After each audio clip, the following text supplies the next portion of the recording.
এটাই তো নাকি আপু? হ্যাঁ ভাই, এটাই আমি চাই। সুন্দর মনের মানুষ যে আমার দুঃখটা বুঝে আমার পাশে দাঁড়াবে। আচ্ছা আচ্ছা।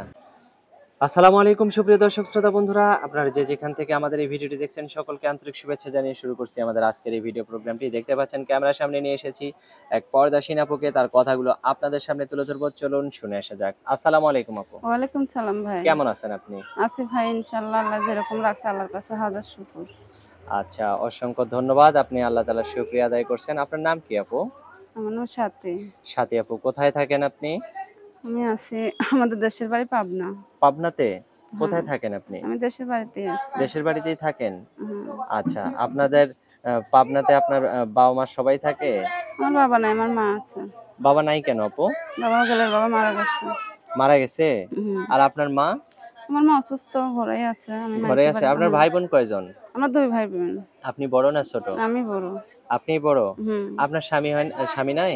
আমার স্বামী ভাই কপালের দুঃখ, আমার স্বামী ছিল, তালাক হয়ে ও, গেছিল। স্বামী ছিল? হ্যাঁ, তালাক হয়ে কেন গেছে। তালাক হইলো কেন আপু? তালাক হইলো ভাই, গরিবের মেয়ে, যৌতুক দিতে পারি না। চাইছিল, দানা ধরছিল, আমি পারিনি দিতে। তাই শ্বশুর শাশুড়ি স্বামী ভালো না, তাই তালাক হয়ে গেছে। শ্বশুর শাশুড়ি হ্যাঁ। ভালো না, এই জন্য তালাক হ্যাঁ, হয়ে গেছে। তো এখন এই যে ক্যামেরার সামনে কেন আসলেন? ক্যামেরার সামনে আইছে ভাই।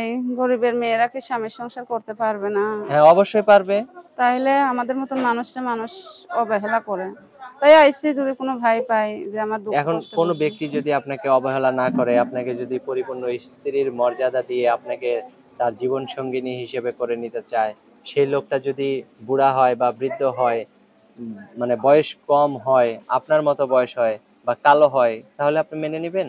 সেটা আমার ভাগ্য ভাই। আমি চাই সুন্দর মনের একটা মানুষ। আমি চেহারা চাই না, বয়স চাই না, আর আমি সম্পত্তি চাই না। মানে তার মনটা পরিষ্কার হইতে যার হবে। মনের ভিতরে আমার জন্য গরিবের জায়গা আছে, আমি তাকেই চাই। হ্যাঁ, বুঝতে পারছি আপনার কথাটা।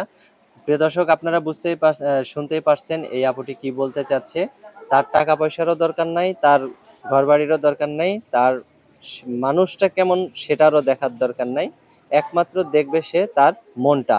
যার মনটা তাকে নিয়ে সারা জীবন কাটানোর মতো একটা মন আছে, সেরকম একটা মনের মতো মানুষ হইলে তাকে নিয়ে সে সারা জীবন কাটাবে। এটাই তো নাকি আপু? হ্যাঁ ভাই, এটাই আমি চাই। সুন্দর মনের মানুষ যে আমার দুঃখটা বুঝে আমার পাশে দাঁড়াবে। আচ্ছা আচ্ছা। তো এখন আপনি কি কোনো কষ্টে আছেন? আমি অনেক কষ্টে আছি ভাই। আমার মাটা অসুস্থ, ঘরে পড়ে আছে। আচ্ছা। আমার একটা বাচ্চাও আছে ছোট। আমি তাকে নিয়ে মানুষের বাড়ি কোন রকম মানুষের মেশিনে কাজ করে খাই। আমার অনেক অভাব। মানে তাও কি আমি মেশিন আপনার? আমি সেলাই মেশিনের কাজ করে খাই। সেলাই হ্যাঁ, মেশিনের কাজ মানুষের করেন? মেশিনে। হ্যাঁ ভাই। আচ্ছা। আমার যাই দুই একটা টাকা হয় ভাই, আমি মার ডাক্তার খরচ, ঘর ভাড়া, কারেন্ট বিল এগুলো দিতে দিতে আমার সংসারে আর হয় না। আহারে, সময় তো অনেক মানুষের কষ্ট। কাছে আমি ধার করে খাই। অনেক কষ্ট আপনার হ্যাঁ জীবনে, ভাই। বুঝতে পারছি। তো যাই হোক, আল্লাহ তাআলার কাছে দোয়া করেন যেন আল্লাহ আপনাকে খুব দ্রুত বা খুব তাড়াতাড়ি আপনাকে যেন একটা ভালো মনের মানুষ মিলিয়ে দেয়। আপনি যেন আপনার জীবনটা সুখময় করে তুলতে পারেন। তো আপনার ফোন নাম্বার কি আপনি ভিডিওতে দিবেন? হ্যাঁ ভাই, দিতে চাই। ফোন নাম্বার মুখস্থ আছে? না রে ভাই, আপনি বইলা দেন। আচ্ছা, আমি বলে দিতেছি। 018 018 74 74 20 20 94 94 35। 35। এটাই তো আপনার নাম্বার? এটাই আমার নাম্বার। আচ্ছা, এই নাম্বারে ফোন দিলে, দর্শক এই নাম্বারে ইনশাআল্লাহ ফোন এই দিলে। নাম্বারে ফোন দিলে আমার পাইবেন ভাই। আমি 5 ওয়াক্ত নামাজ পড়ি, আল্লাহর বাণী পড়ি। আমি মিথ্যে কথা বলতে আসি নাই ভাই। আমি সত্যি মনে আইছি। যদি সুন্দর মনের একটা মানুষ আমার পাশে দাঁড়ায়, ইনশাআল্লাহ আমি তার পাশে থাকবো। আচ্ছা, অসংখ্য ধন্যবাদ আপু আপনাকে। ভালো থাকবেন। প্রিয় দর্শক, আপনারা ভালো থাকবেন। আজ এ পর্যন্তই। আসসালামু আলাইকুম।